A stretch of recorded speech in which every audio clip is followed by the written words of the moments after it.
Good morning, everybody. It's the pollinator, and it's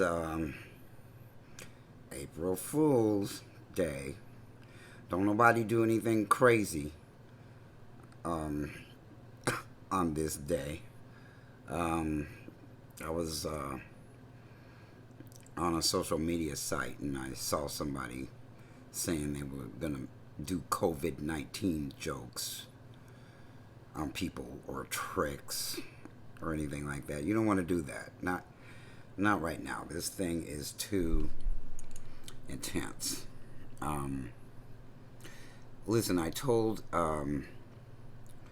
one of the officers of my company that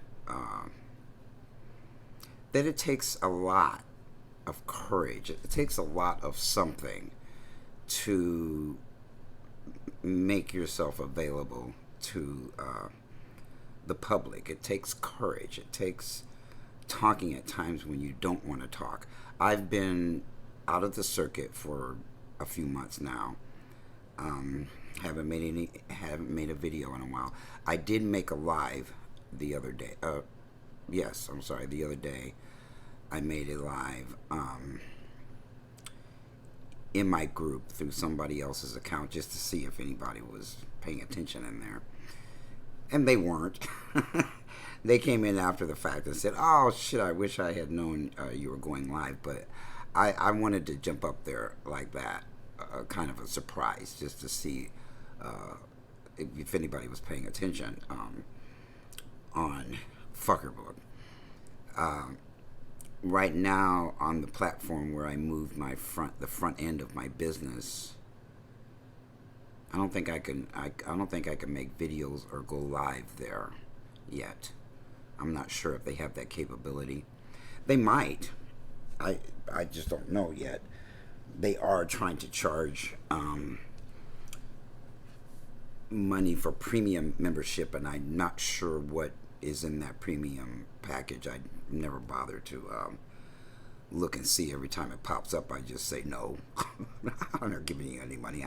I saw that when I got on that platform. I thought, it's free now. The staff is small, and how else are they going to keep up with the influx of people if they're going to keep the number of employees of that platform small, other than to charge people to be there, which is going to defeat the purpose of them trying to compete with Facebook. Facebook has never charged for being on that platform. So I have seen this before. I have seen websites that mixed it up and said, okay, you get a certain number of features for free membership, and then you get the full features for paid membership. I have seen that kind of thing before, and they did not last very long. I was on a I'll get to COVID-19 in a minute, but I was on a supposedly black-owned website. This was about 2 years ago, about 2 or 3 years ago. And is that better? You can see me better, huh? And I quickly started seeing, I don't know what the paid members saw, but the free members were getting bombarded, absolutely bombarded by ads from foreign advertising. So I kept asking, who owns this website? I kept asking on my timeline. I kept asking in other people's posts. I kept asking. I even sent messages to the engineering platform of the engineers of that platform. I kept asking these questions. Well, where is this money going that you're charging membership for? Is it really black people, or is it something else? Who owns this? How come you're not being transparent about that? That gives me red flags that you're not being transparent about who owns this platform. And I guess I made myself a bit of a nuisance because this young engineer came along and all but called me an old fart who hasn't done, the baby boomers haven't done anything to create technology in the 20th and 21st century. And I said, Bo, who do you think created the internet? Wasn't you. You were a baby or a child or not even born, not even thought about yet. We did. The baby boomers did. Who owns most of the shit that's going on in this country? Who's running everything? Baby boomers. So for anybody who actually sees this and they're millennials or Generation X or younger than that, y'all need to respect the fact that we knew how to go get it. Unlike the entitled, sniveling little shits I see running around these platforms. All of them. They're running around whining everywhere. When are we going to get ours? When are we going to get reparations? When are we going to get a check? When are we going to... I don't know. Now listen. I've never had a child. To this day, I regret that. I asked my mother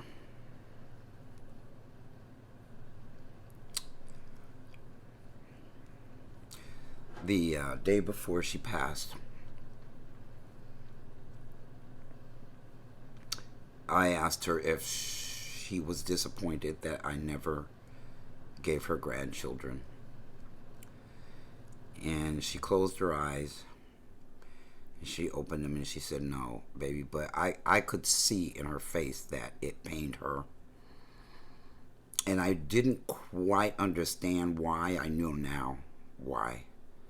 But I didn't understand at the time why. I was only 35 years old. I have made a conscious decision not to have children if I got to a certain age and I wasn't settled in a marriage with a lady, that I would not have children because I traveled around too much. I didn't have the kind of lifestyle that was conducive to being able to raise a child successfully, and I never ever wanted to actually birth the child, which was another reason why I wanted to be in a stable relationship so that my wife could birth my child. And so I've never had children, but I'm not understanding how these young people are being raised right now, or the generation behind me, or the one behind them, or the one behind them. I don't quite understand why they think the world is going to be handed to them. You got to go take it. You got to go get it. You got to go take it. You got to hustle. I was, what was I yesterday? Yesterday or the day before yesterday. Okay, it wasn't a YouTube video. And this guy kept whining. This black man. And after about the 5th or 6th or 7th time that I saw him say, I don't have any money, but I live on a fixed income, but I don't know how to hustle, but I don't know how I said, you want a little cheese with that wine? And this other guy was trying to tell him too that you gotta think outside the box. You gotta get outside of the poverty mentality. You gotta get outside of slave mentality. We have been conditioned and beat down so hard and stripped of so many things. We don't own shit. We don't have enough to have our own community anywhere in the United States. White people know this. Black people know this. Asians know it. Native Americans know it. Hispanics know it. Of all of the people in this country, black people don't have the resources to get it together to have our own community. And And a lot of us that knew how to get it, go do what was necessary, are getting old, are getting tired, and are dying. So there's nobody to lead these young people to a place inside of them where they are thinking outside of the box. You got to think outside the box to get anywhere in this world. But let's just talk about this country. You know, I made opportunities. I didn't get given opportunities.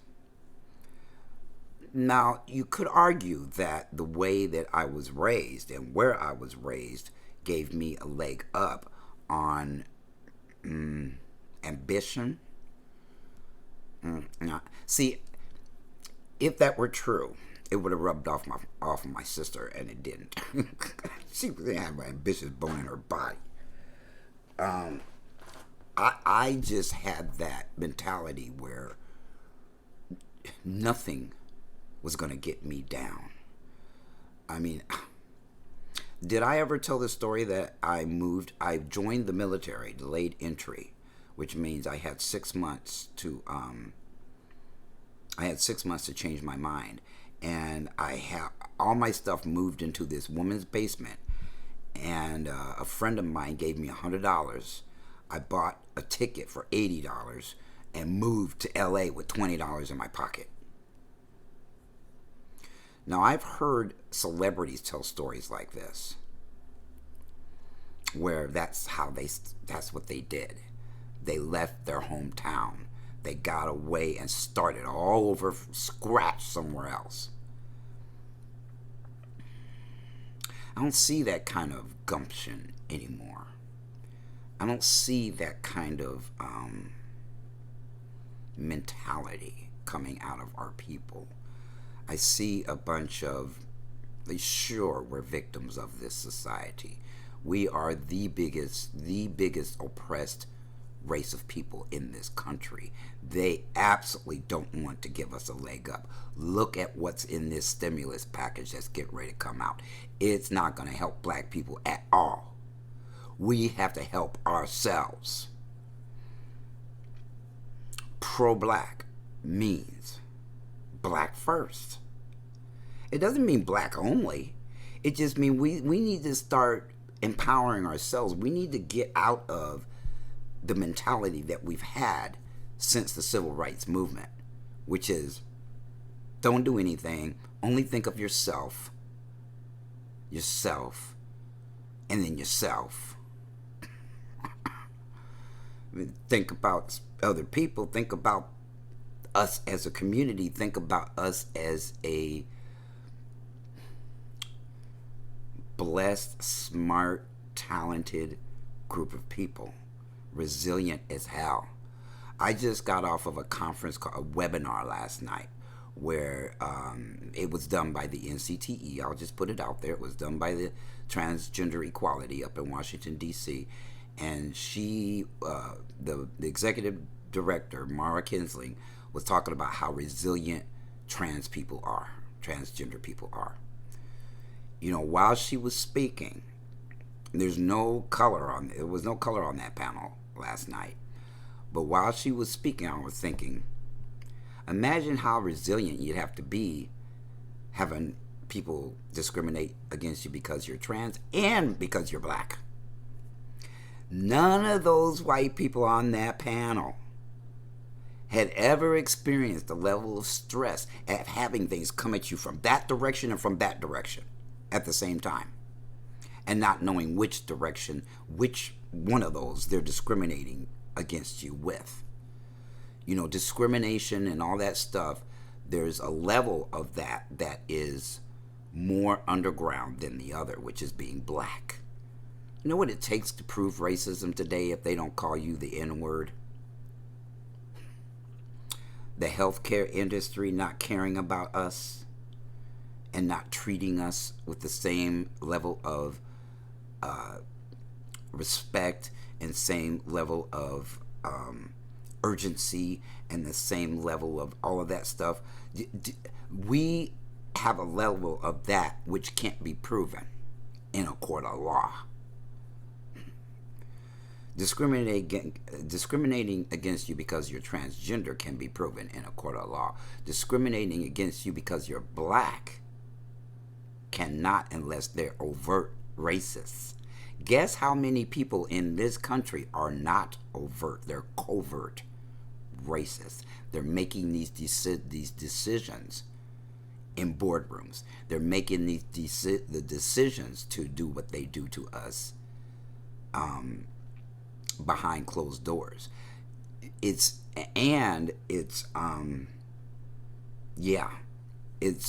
almost inherent in how they treat us in the healthcare system,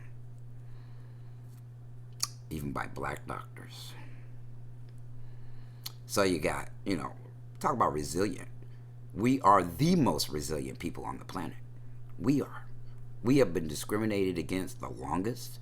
We have been oppressed against the longest, way longer than the Jews by Hitler. They ended his reign. Our reign never ends. It's always raining on our head. So you know what it takes to just be a upbeat, positive, smile on your face, funny, charismatic, humorous person in this country while still being under the foot of somebody like Hitler, and then a whole bunch of people who weren't like Hitler but that were his followers, who they call them guys that walked around with God dog it. Okay, I forgot the group of people who implemented what Hitler did. Hitler just gave orders, and then there's a shitload of people who ran out and implemented those orders on Jewish people. Well, we've had that, a level of that for 400 years. They snivel about Hitler, yet we have had that level of oppression for 400 years. Can you imagine and then I don't know how the Jews ended up in the United States, but hell, they are in the lead, up there with white people. They are almost seen as white people, but not quite white people, but they own everything. They're in everything. They've got law and lawyers and all sorts of people on their side. When shit, they'll say anti-Semitic in a heartbeat just because you say something about them. Or your politics, you think the Palestinians should get more than they're getting from the Jewish people over in, okay, where the hell they all came from? Oh, I'm forgetting. Anyway, over in that other country where they came from. I don't know. I'm feeling all kinds of ways right now because I'm a leader who has been stripped of his platform, stripped of a way of contacting people, put in isolation. And it's difficult because all of the people that I talk to, almost all of them except a few, have nothing to say to me when I go to them and need to vent to them and I need help from them. They're like, sorry that's happening to you, man, and that's about as far as it goes, which is why I stay in therapy. I got a new therapist, a black man, and we're talking about this very thing. When you're strong, people think you don't need anything. They think you don't have bad days. They think you're not weak. Or if you are, they get scared instead of supportive. It's a really weird thing that happens. They get scared and they get dismissive and it's like, snap out of it or whatever. They say to me what they would never want me to say to them about their problems. So I don't even want to deal with them. I won't even put it out there. I won't even say what's going on for me. If I'm going to get that kind of response instead of something empowering and enriching, which is why I still hang out around Landmark, because them people are pumped up. But guess what? They're shut down right now too. Everything is shut down. So let me get off that topic. Let's talk about COVID-19. Listen, people, this is the most dangerous. Okay, we haven't had a virus like this, a pandemic like this, since 1918. Oh, forgot to say. Damn it, I need to say this a long time ago when it started.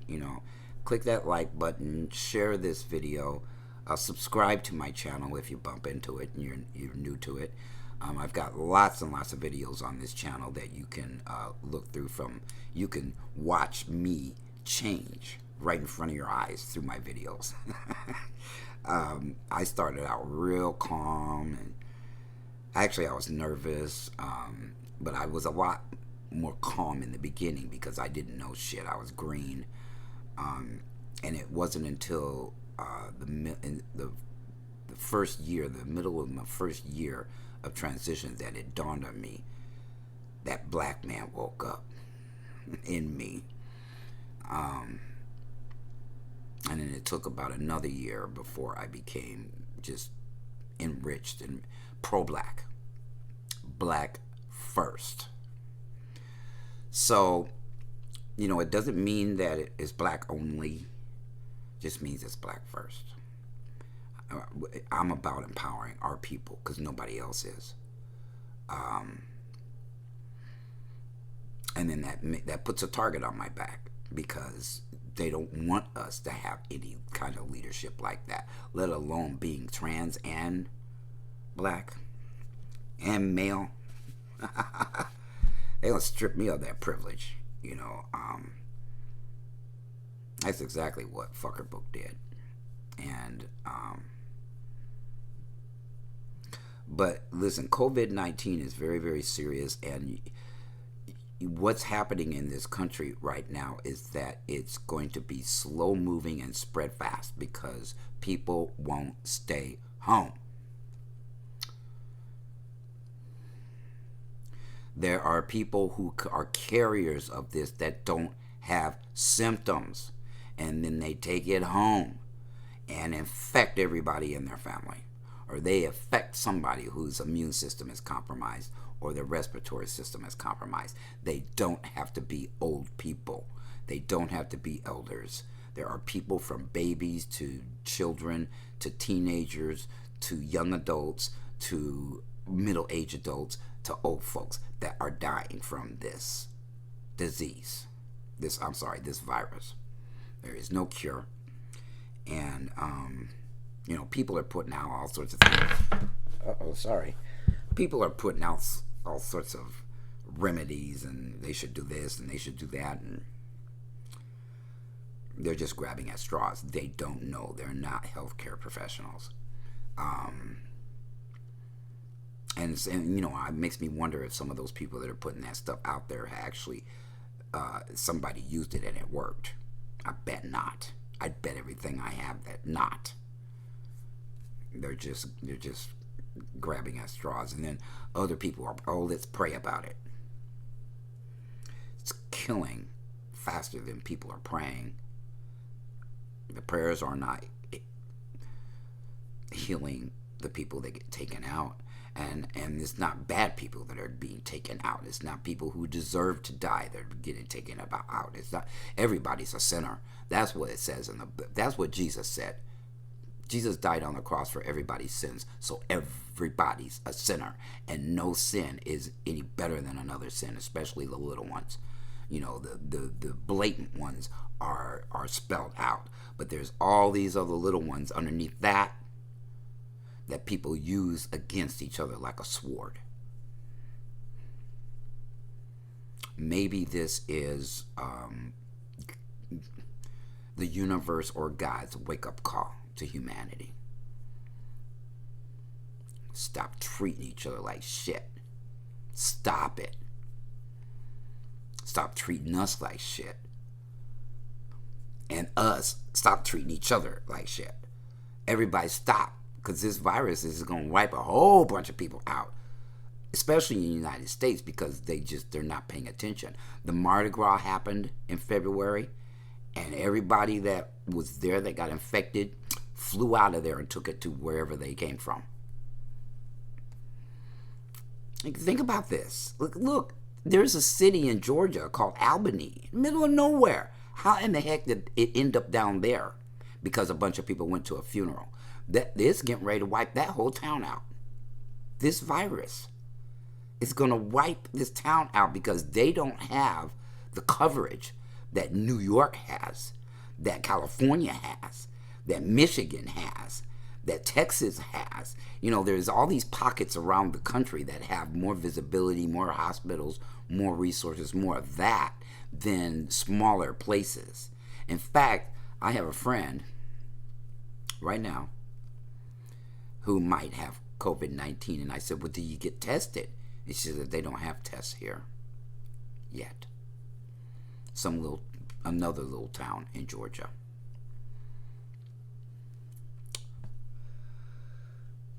So people need to be smart. You know, God gave us a brain. Use some common sense and realize that, you know, you walk around without a mask and without gloves on your hands, and you're touching this and you're touching that, and then you're a carrier that has those symptoms. You're taking it home to your children. Stop being selfish. And the preachers need to stop being selfish too. Stop being about the doggone bills and their money, the congregation, and what they pass in the plate, that kind of stuff. That's why there's pastors all over. There's one white pastor. I saw this on Roland Martin video on YouTube. One of them wants to have a Woodstock. A Woodstock in the middle of this? You know, he's about dumb enough, and maybe the people who follow him are dumb enough that they would create something like that and they'll kill them all.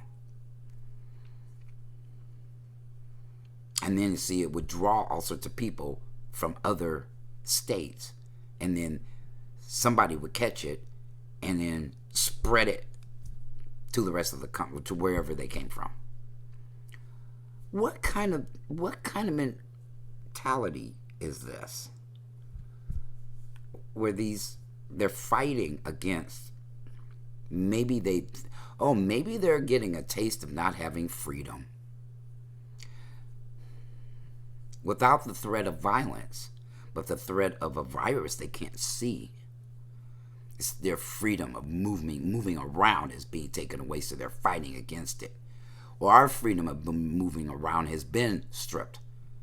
For 400 years, we've been pushed around this country and told you live there, live here, live there, and if you live out here with us, we're going to give you a hard time because we don't want you out here with us in the suburbs or whatever. We don't call the cops on you because you're in our neighborhood, or we see you in our apartment building, or we see you at Waffle House, or we see you at Starbucks, or we see you at... we have had a lack of freedom in this country that they've never experienced before, and they're having a fit. They're having a little 5-year-old hissy fit that they need to sit their ass still and stop moving around and limit it to just going to the store to get food and wear a mask and gloves. Instead, they want to have a Woodstock of religious people, a big party. And dickhead up in Washington, I'm just gonna I can't even stand to see his face. I won't honor him with his name. He's just worried about the economy. He's worried about the stock market. He doesn't give two shits if this kills anybody. Let me see the time. Anybody who's following that guy is just as crazy and deranged and delusional as he is. Anybody who is watching him on TV and seeing how the entire medical industry and all of the mayors and the governors of each state are disagreeing with him, who would... They call them 45 bootlickers. They're a cult. They have cultish mentality and cultish behavior. I feel the same way about Bernie Sanders, by the way. His followers, there's something very strange about them. They get downright mad nasty if you aren't a Bernie Sanders supporter. It's kind of scary, which is why I'm looking real close at him and his supporters. It's like, why do they seem so cultish? What is it about people like them? Is he just the flip side of what's already there in Washington who needs to be removed in November? Makes me wonder. So anyway, yeah, everybody have some common sense. Prayer is not going to stop this. We are. If we have common sense. Don't let your boys and girls go out there and play basketball with a bunch of kids. They're going to bring that stuff home. Don't let them go to spring break, which already happened, and a bunch of them took that stuff home with them. This is gonna move like a wave. It's gonna spike and level out, and then it's gonna come back around because it's gonna go somewhere else in this country that hasn't been hit hard. This you can fact check this all you want to. I don't care what you do. I'm not dropping a bunch of links in here showing you evidence of this stuff. But people at the CDC and all sorts of healthcare professionals are saying this. Yet you got all these idiots running around who are in total denial that this is happening. Total fucking denial that people are dropping dead within days of getting this. Days. It would be as bad and as rapid moving as the 1918 Spanish flu, but there's not a war going on. So that's why it's not being carried from country to country to country very, very, very fast. The soldiers were carrying that stuff around back then. Right now, we just got a bunch of dumb people that won't stay home. I saw a video of these officials, I don't know who they were, in Italy, that were kind of roaming the streets every once in a while and seeing who was walking around out there, and they were clean cussing them out, telling them, get in the house, go home, get in the house. What the hell are you doing out here? You shouldn't be out here. I mean, ooh, because their death toll is very, very high, and so they're on total lockdown. But that's what needs to happen in this country, to flatten the curve. That's what needs to happen. That's why these stuff is breaking out here, there, everywhere around the country, because there is no lockdown. There's just a suggested stay at home, which means you might not. And those that don't and might not, they could be carriers of this and catch it somewhere and pass it on to somebody else. That's how it's getting around. They don't want the airlines to stop flying this stuff around the country as well. It's called capitalism against humanity. Who's going to win? Because of the rich and the powerful and capitalism?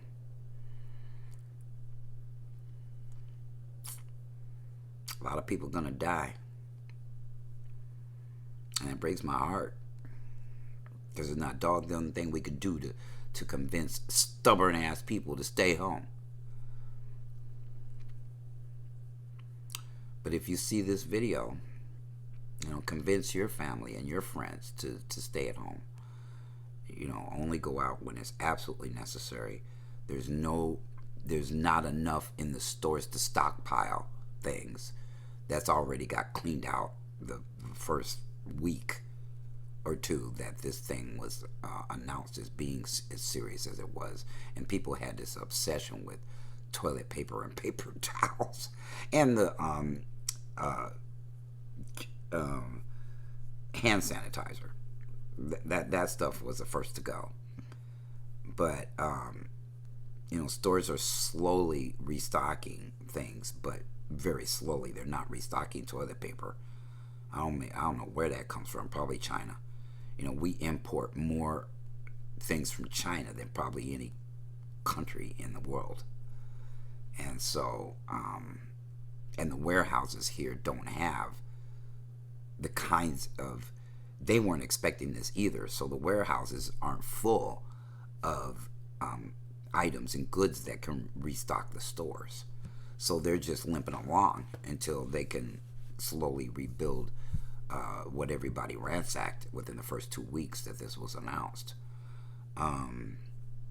Forget conspiracy theories. Somebody comes up with some crap. What did I see? Somebody said something like there being radiation in the virus. And then other people think it's been planted here by the government. And then other people think China sent it over here. And you know what? None of that matters where it came from. You can sit there and point fingers all day long. What are we doing about it? That is the trillion-dollar question. Is what are we doing now? What's the plan? What's the plan? Every day, what's the plan? We see the numbers spiking. We see the numbers rising. What are we going to do? How are they going to help hospitals? How are they going to, that's where our mind should be, not blaming Tom, Dick, and Harry and Obama. It make me fucking sick. It's like, was it? Excuse me, he's gone. So this is all resting on this stupid ass president. Doesn't matter who was before. How come the healthcare system is breaking down? It's doing that all over the world. Nobody was expecting something like this. So the death toll is going to be high, and they're estimating right now 200,000 people in the United States will die. And I don't believe that. I believe the number is higher because they don't know who's infected right now. There's not enough tests. Unless you have symptoms and they're pretty bad, they're not even going to accept you in the hospital. And if you're white, you might get in a little faster. But if you're black, your black ass is going to be turned away. Your brown ass, your yellow ass, your red ass. Priority one is to help white people. And then everybody else gets to follow up under them. You will get turned away at the hospital if you aren't practically dying from this. And people have been turned away, they didn't have health care.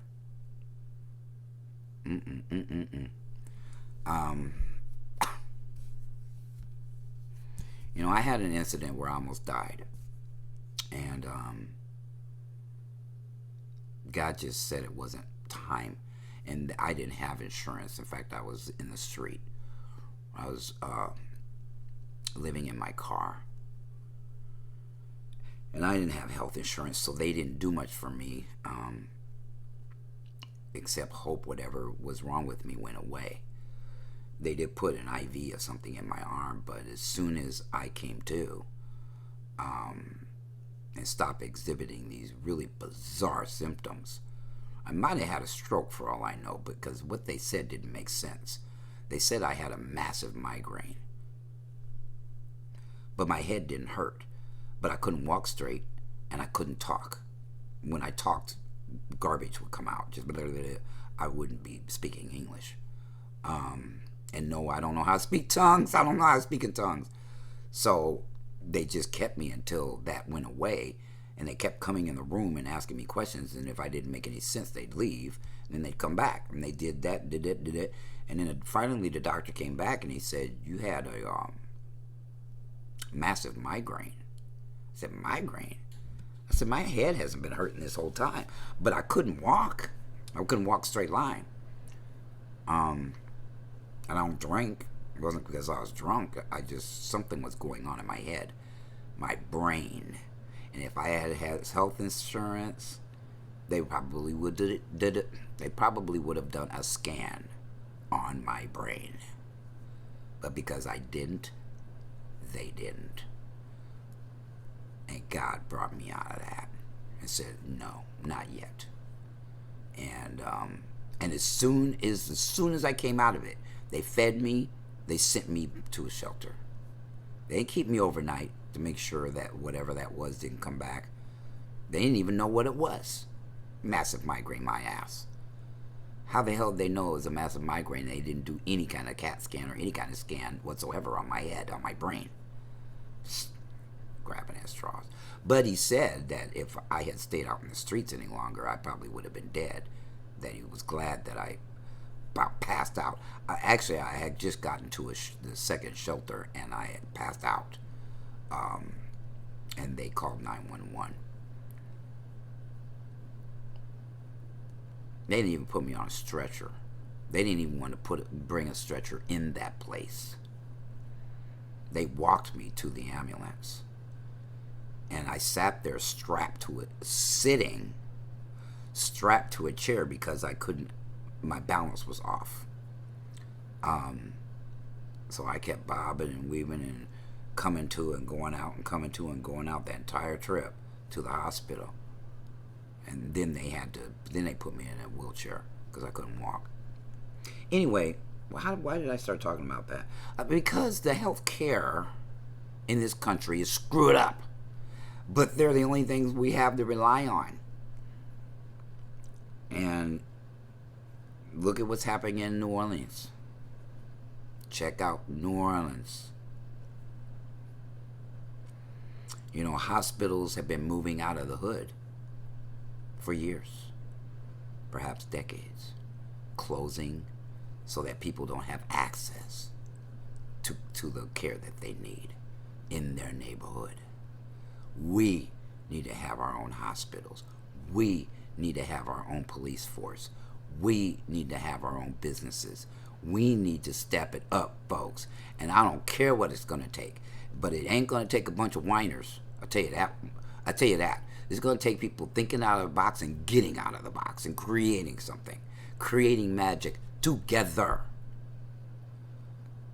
Not one person.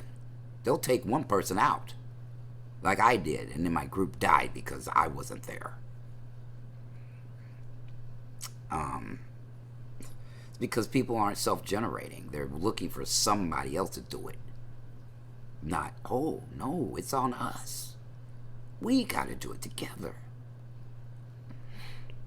Somehow I got to get that message through to people that this is a together thing. This isn't one guy with a... I'm a man with a plan, but I can't implement the plan. It's going to take all of us to implement it. All of us around the globe. My business is an international business. It's based out of a particular place because that's the way the laws work here. But it's international. And that's probably another thing that spooked stupid ass fucker book.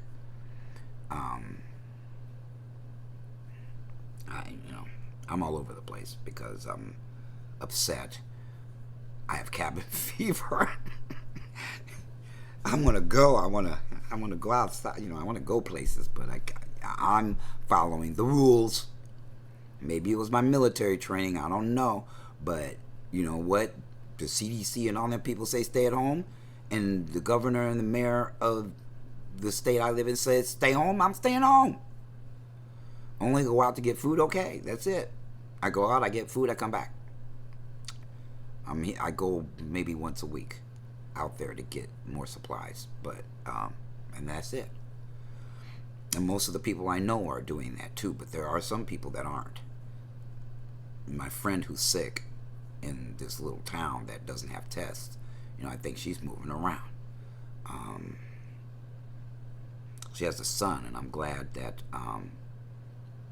she's keeping him away from the house because she doesn't know if she's COVID-19 positive. She hasn't been tested, but she's exhibiting symptoms. So be smart. Be smart, people. Stay safe. I have such compassion for our stupidity, human beings. Now, that doesn't mean the same thing as tolerance. If you want to be stupid, stay away from me. But I still have a lot of compassion for humanity. And I have more compassion for black people than I do any other human being on the planet. And that's just how I'm wired right now. And it's the way I'm probably going to stay. I watch too much of Claude Anderson. In fact, I'm getting ready to... Oh, it's the first. So today I'm going to buy the Powernomics. I'm sorry, you guys. Powernomics pack and read it while I'm reading other things and doing other things and still sustaining my business. I'm rubbing on this. It's not a crystal. Well, it could be considered a crystal, I suppose. But it's supposed to, it gives me a calming effect. I don't freak out. Otherwise, I would be cussing really bad right now. I really want to cuss people out and say, you know what you mean, some double dumbasses out there. Don't follow what the president is saying. He's an idiot. He's deranged. He's dangerous. He wants to be a dictator. He wants everybody to kiss his ass. And fuck him. He don't care about us. We need to vote him and his vice president and his entire administration out. Out, out, out. They ain't doing shit for nobody. Hey, they're taking a 2-week vacation in the middle of this. Starting this weekend, I think, or maybe starting this week. They're bouncing. The fucking Senate and House, they're bouncing. Leaving this country stranded with no federal leadership for 2 weeks. Oh, by the way, I'm wearing this because my hair, I have never cut my own hair before, and I'm scared to take a trimmer to it. So my hair is a wreck up underneath this hat. And I also wanted to point out something that's over here. That is a statue sitting on top of that speaker of my dad. I have pieces of my sister, my mom, and my dad in here, and my brother, and stepmother. I have little mementos. I gave this to my mom when she was in the hospital before she died. I don't know why. You know why I gave her this? I'm going to show you something. And you know what? This is not a kid's channel. But I was kind of making fun with giving her this because this was in her house. You see that? It's troll. It's a little male troll. And there's something written on here. It says Pan. It doesn't make any sense. Maybe that's who created this little thing. But anyway, I saw this on her, one of her shelves. So when she got sick, and I was going back and forth to the hospital, I bought her this. And when she passed, they gave me her. They stole her jewelry, most of it, except for her this ring that they know if I had noticed that, I would have accused them of stealing everything else. But they didn't take this, so I took it.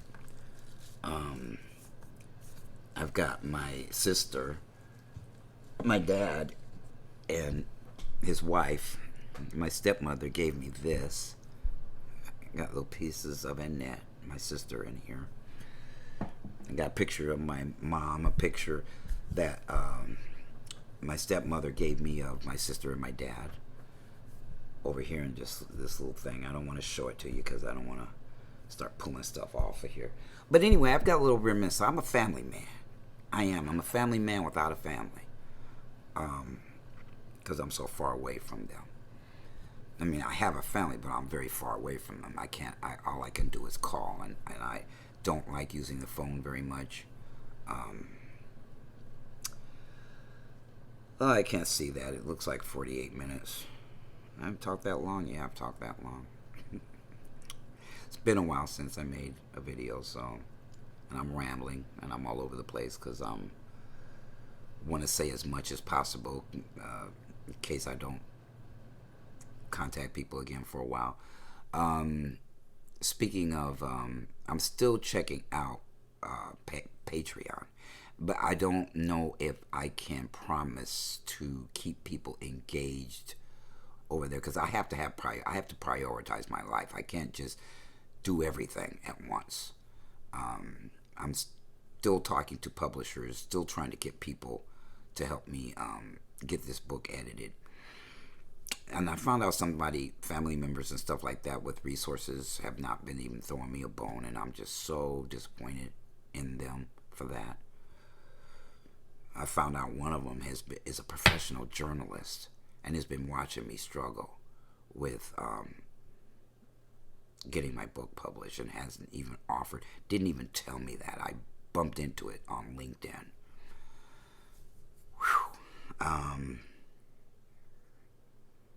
Well, on LinkedIn, and then I ended up on their not podcast, what do they, blog. I ended up on their blog site, and that's where I saw that they were a professional journalist.